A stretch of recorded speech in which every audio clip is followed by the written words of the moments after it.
Hey free to play gang, welcome back to another video. So I have seen a few of these tier lists going around and obviously I want to try my hand at this and to give you guys an idea of what are the rare espers that I think are worth double S and what are some of the rare espers that I think are worth C. Now obviously all of this is just based on my opinion, and of course some of you guys might be wondering why would I be ranking rare espers, like what's the point of rare espers? So now I can tell you a few things about rare espers and what makes them so good, especially for the early, mid and even the end game. Now the thing about rare espers is that it is extremely easy for you to fully resonate them, so you're going to get a whole bunch of them either from Ripple Dimensions or through the summons, and sooner or later you're going to realize that hey, I have so many copies of them.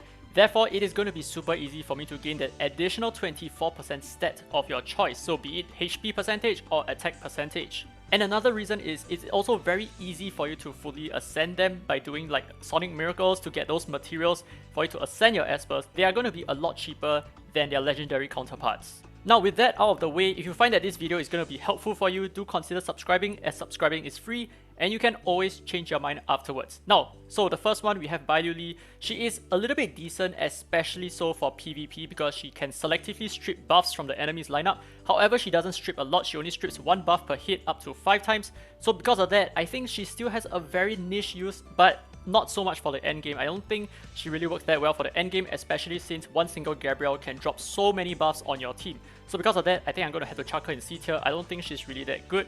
Bardon, he has a very interesting kit. So what he does is whenever your allies have below 50% HP, he will have a chance of counter-attacking the enemies who attack his weaker allies. So he can be quite useful in that sense where he can land like some stuns and all that and some taunts along the way.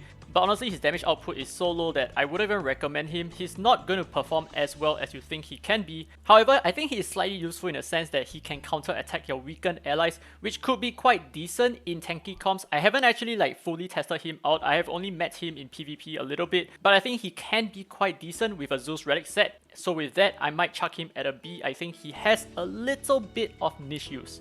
Now next for Berenice, I think I'm just going to put it as, let me explain, okay? So she has a defense break on her first skill, which hits multiple times, and this makes her really good for Fafnir. Obviously her second skill also has a multi-hit, which is pretty nice to have, and her second skill also has AP control, and her third skill is a shield, so therefore she is also pretty good in the spatial tower and the temporal tower. And furthermore, her shield from her third skill actually scales off her own max HP, so if you give her a lot of HP, she can be very effective that way. Now Brynn, she's not really going to do much because she has a single target freeze on her third skill, and her second skill is just simply an attack buff. There are so many better attack buffers in this game, so I don't think she has a lot of purpose. Next, Chalmer, this is an easy double S for me because he excels in not just Chronos, not just APET, but he can also be used in the Temporal Tower because his damage scales according to the enemy's max HP, and we all know that the enemies in the Temporal Tower and the Cube Miracle have a ton of HP, so he can also be quite useful in those aspects.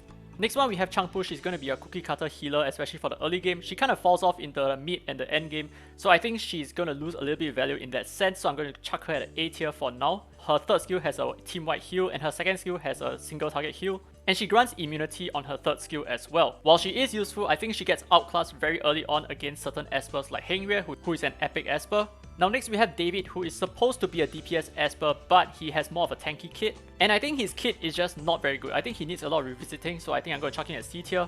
And next, probably this is my most favorite rare esper in the game. This is going to be Drew. He's easy double S for me. And the reason why he's an easy double S for me is he has a very useful second skill, which has a cooldown of 2 turns and lands a defense break. And not only that, his third skill is also capable of doing a lot of damage, which can be quite useful in PvP if you want to cleave the enemy comp. And he has a lot of value in both Chronos and APEP as well. So that's where I think he's really useful in giving you very, very fast run times. Okay, next we are going to consider Freddy. I think if you consider Freddy as a whole, like given the perfect relic sets on him, like for example you have Hades or you have Ocean Waves, I think he can deserve an S or even a double S. He is quite expensive to build, but I think his performance can be quite good. So he has the ability to survive at 1 HP, and his damage actually increases based on the amount of HP that he has lost, so he has the potential to do a lot of damage. And furthermore, he's also quite useful in both Chronos and APEP, so I think he deserves a pretty good spot over here.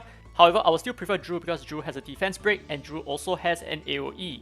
Now next we have Hall. I think he has a very interesting kit similar to Bardon in the sense that any of your allies' single target attacks will lead to Hall's passive triggering, and he would do 40% of his damage onto enemy targets, which I think can be quite useful in specific situations. However, in this game right now, there's not a whole ton of use for his passive right now, so I think I'm going to chuck him at B tier. I think he has the potential to go a little bit higher if certain contents require it.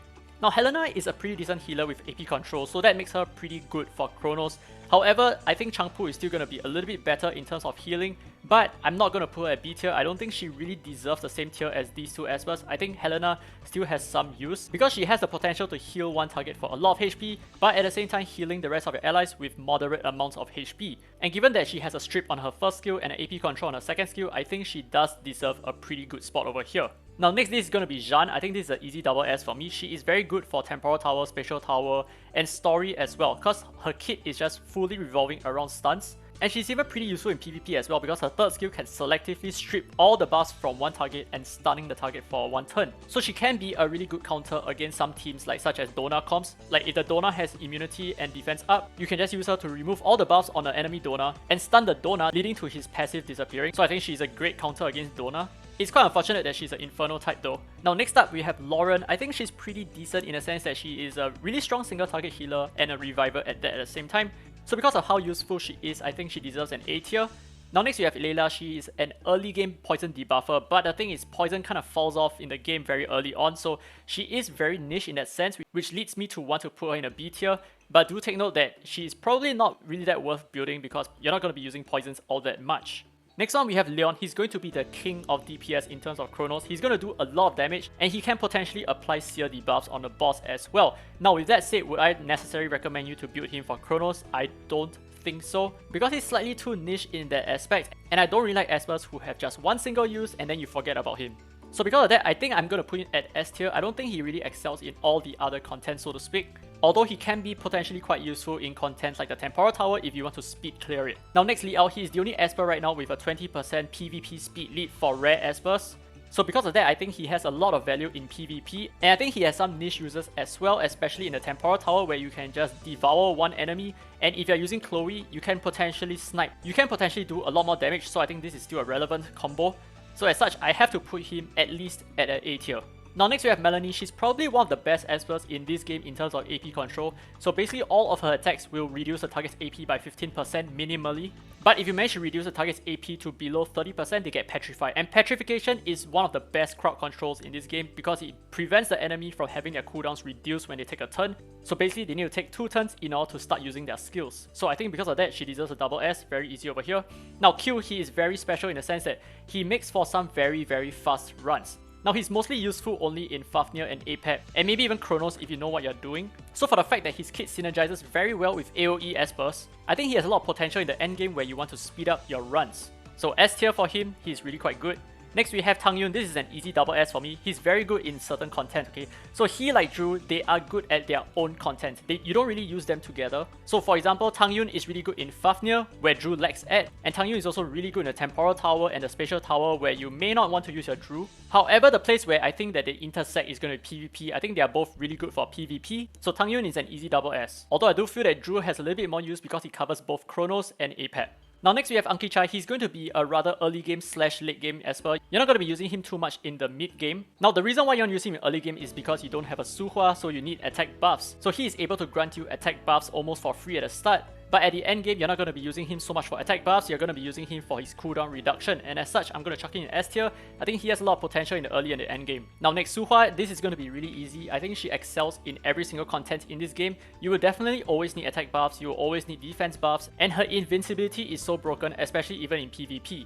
So I think she deserves this spot, no questions asked. And next we have Zelmer. Okay, so she has recently risen in popularity because of, I think, the Fafnir video that I uploaded. And she's also seeing a little bit of use in APEP as well. So I think she's more towards like end game content, so to speak, right? And she might be quite useful in like Temporal 50 as well. I think she's going to be quite good in dealing a significant amount of damage, as long as you can land a lot of debuffs. So as such, I'm actually quite tempted to put her in S rank, but I think based on her kit alone, I don't think a lot of people will want to build her unless they have a lot of resources left. So because of that, I'm inclined to put her in A tier right now before I move her up the ranks. I think she could potentially eventually go up to even double S. So this is my rendition of the tier list. Do let me know whether you have any questions, any comments, any suggestions, or any doubts at all. Feel free to leave it down in the comment section below, and I will get back to you as soon as I can. Now with that said, I hope you guys enjoyed this video. If you did, don't forget to leave a thumbs up, it really helps the channel, and subscribe for more Dislyte content. Now this has been Daddy Free to Play, and as always, I will see you in the next video.